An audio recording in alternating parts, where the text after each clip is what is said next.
call on the ice stands. We gotta go. Up the colors. We are set to go. Let's roll, boys. Come on, let's get going. We are kicking. Here we go. Both guys, 5 minutes each for fighting. Watch the blue. Play the puck. We're not doing this. Hey. After further review, it's the Scouting the Refs podcast. Yeah, baby. Here's your hosts, Todd Lewis and Josh Smith. Okay, gentlemen, play ball. Let's go. All right, guys, let's drop the puck.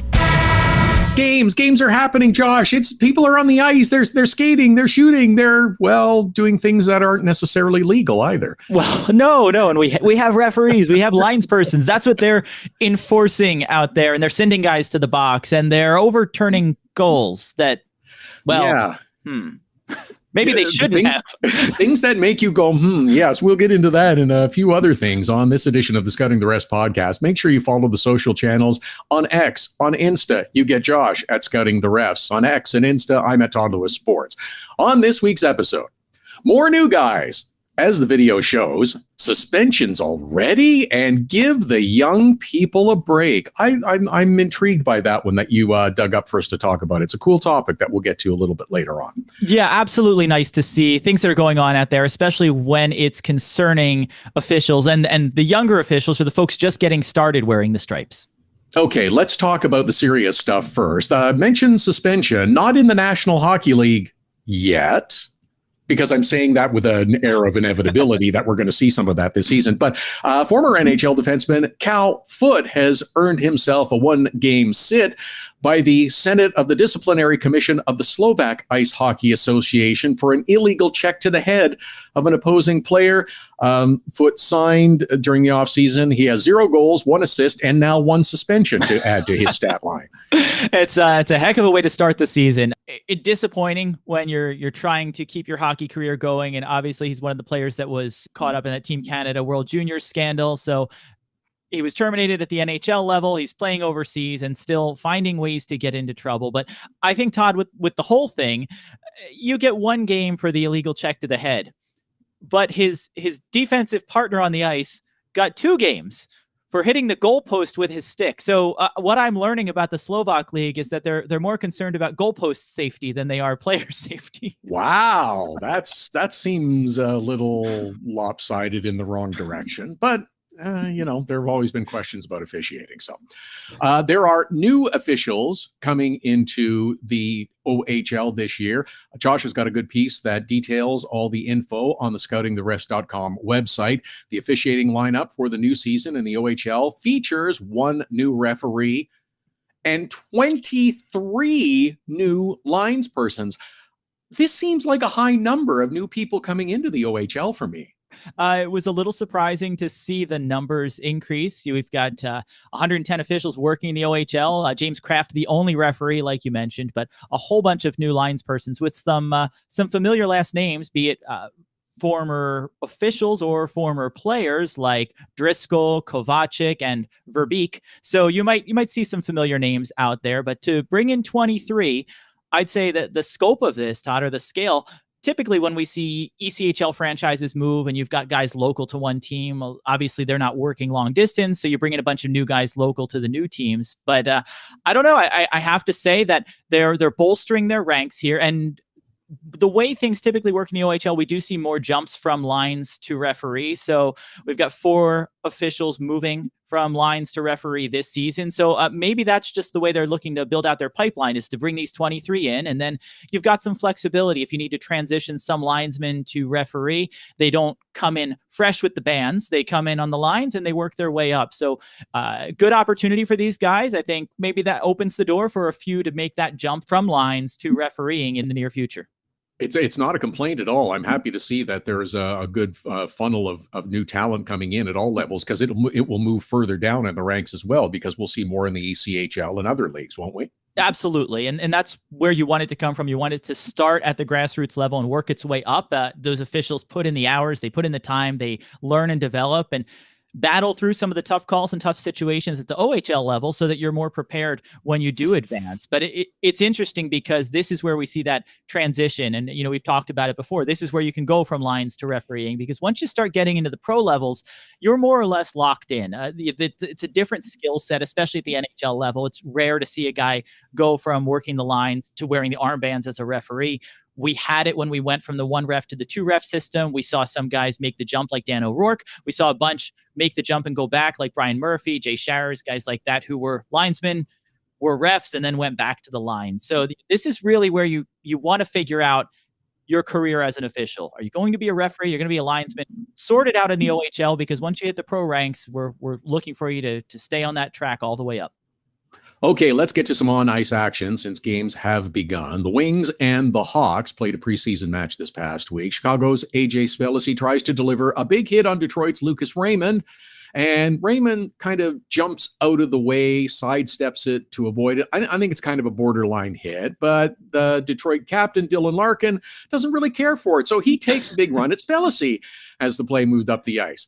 The puck is well gone from his stick, and Larkin delivers this big hit and gets himself a 2-minute interference call. I think this is the right call. I don't think there's head contact from the few times that I've watched it. It seems like he snaps his head back, but I don't think there was impact from Larkin.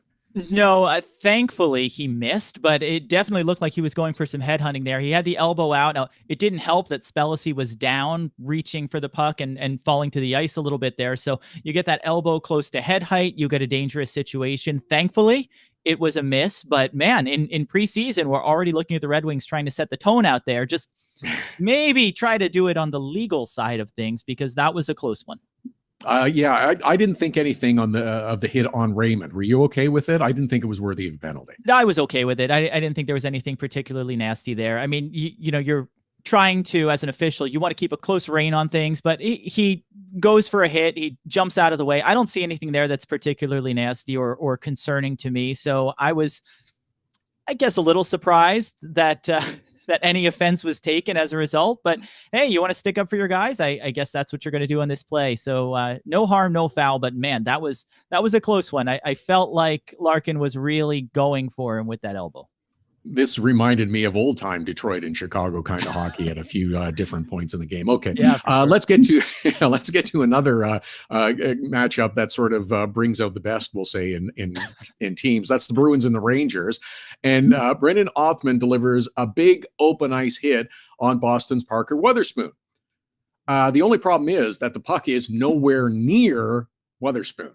So this also gets yourself an interference call. Apparently, this happened a couple of times. They dropped the mitts a little bit later on. So I believe the phrase you used was setting the tone. It may apply here as well. Yeah, I would say that was definitely a tone setting type situation. You've got this hit here, and I was surprised. You know, you've got a guy like Othmann who wants to set the tone for himself in preseason. He wants to make the Rangers roster. He wants to be a physical presence out there on the ice. So I get what he's doing. I get that he's trying to make a statement out there.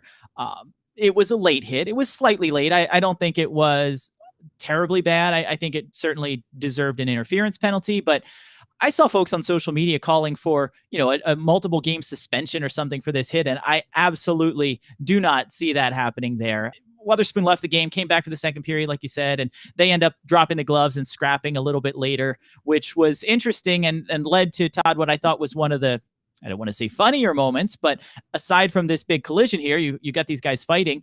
They both get matching fighting majors. No penalty, by the way, to Othmann for that hit. So again, I thought it could have been interference. Officials didn't see it that way. After the fight, though, Wotherspoon grabs Othmann's helmet and throws it at him, which, as we've seen in the past, is an extra 2 minutes for unsportsmanlike, which was well-deserved. And you know what? I think Wotherspoon would take it. He'll gladly sit for 2 to add insult to injury after that fight. Yeah, no question about it. All right. Now, again, it's preseason. Everybody's getting their reps in and trying to find their way and get into the rhythm.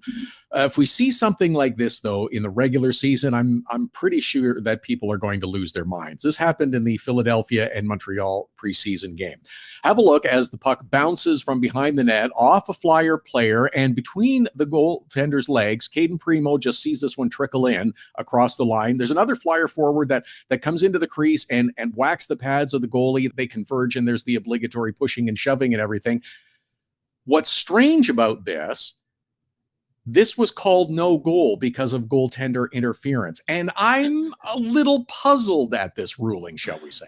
I'm with you, Todd. I'm beyond a little puzzled. I don't see any way that this is goaltender interference. I can't, I could live with it if we weren't looking at the play, if there was no review, but how you can call goaltender interference when the initial shot deflects off a player who is outside the crease. Nobody's interfering with the goaltender here. So this looks perfectly fine to me. And then the puck's in. So before the Flyer player even touches the blue paint, the puck is already in the net. I mean, you can see he pokes at it there. And if the puck was under Primo, I think that I would still say this was a good goal because it wasn't covered. It wasn't stopped. The attacking player does have the right to go after a loose puck or a rebound when it's in the crease. He doesn't push Primo's pad. Even if the puck was loose and he pushed it in, I'm saying it's a good goal, but the puck's already over the line. So I have absolutely no idea. Like you said, maybe it's preseason and folks are just getting back into the swing of things, but this one was a stumper for me as well. Okay, so is the video review situation room operational during preseason games? Was maybe that a thing? Did they have one of those messages come up that says video not available in your area? Is that something that maybe occurred? They get the little now buffering. It's just spinning there. Right.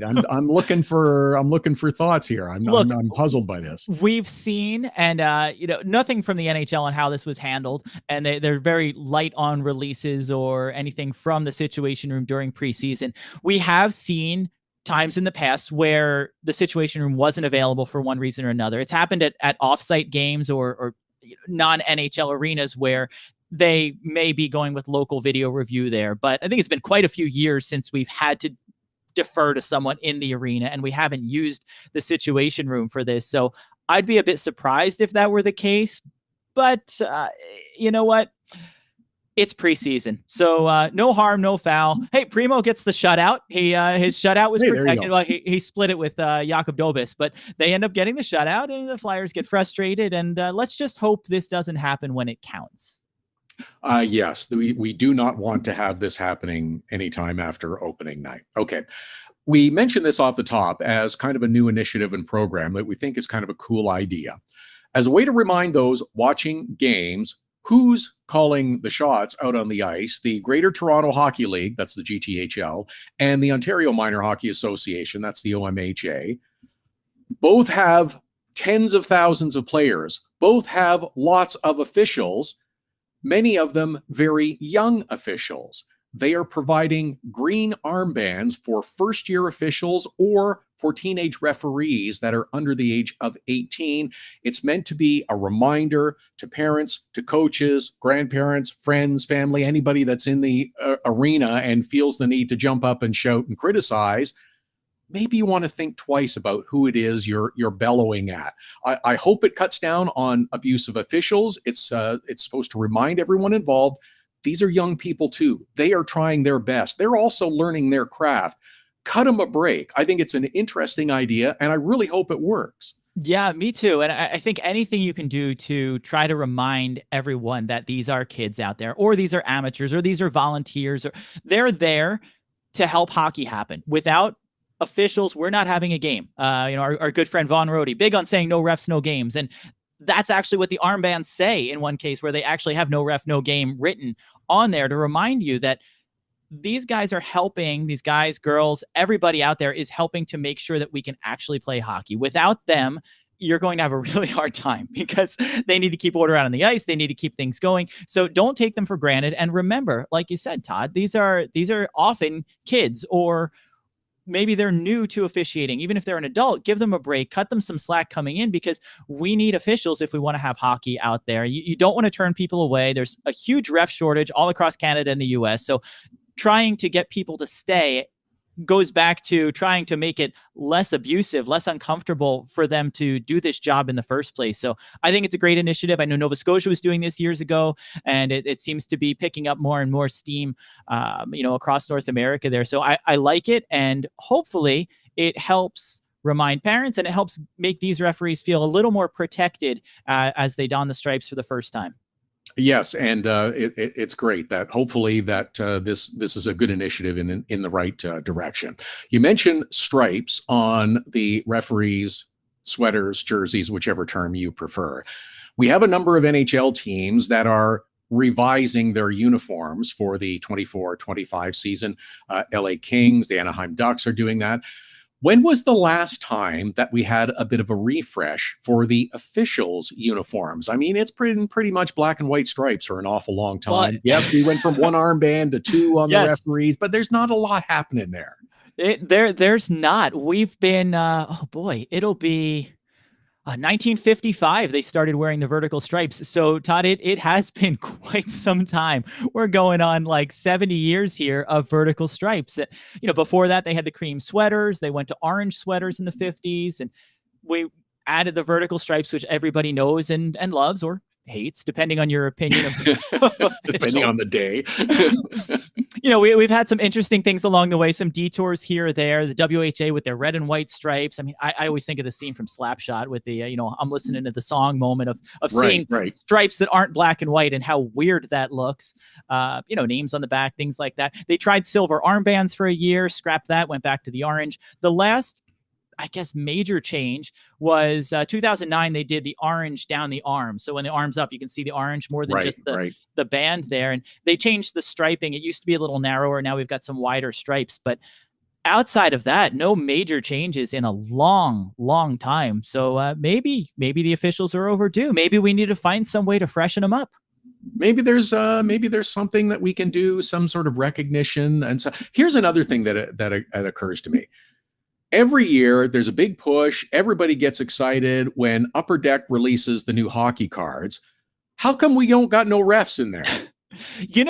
That's a great question, because I have in my collection some hockey cards from the 80s and 90s when I had ref hockey cards. Like they were part of the set there. And it was really neat to see. I think, at the time, I might not have been too excited. I might have been looking for that Stevie Yzerman card or somebody else. Where's my Brendan Shanahan? You want to trade me a Scott Driscoll or a Kevin Collins? I don't think those were big on the playground for us with which cards you're getting when you opened a pack. But looking back, it was such a cool thing because they really are the third team out there on the ice. I loved the idea of having them in there. When you're going for a complete set, you want to have all the players on all the teams. And I think having the officials was part of that. So to me, that was always a really cool thing to have on some of those sets. And I think that absolutely should come back. They need to have them on the hockey cards. Come on.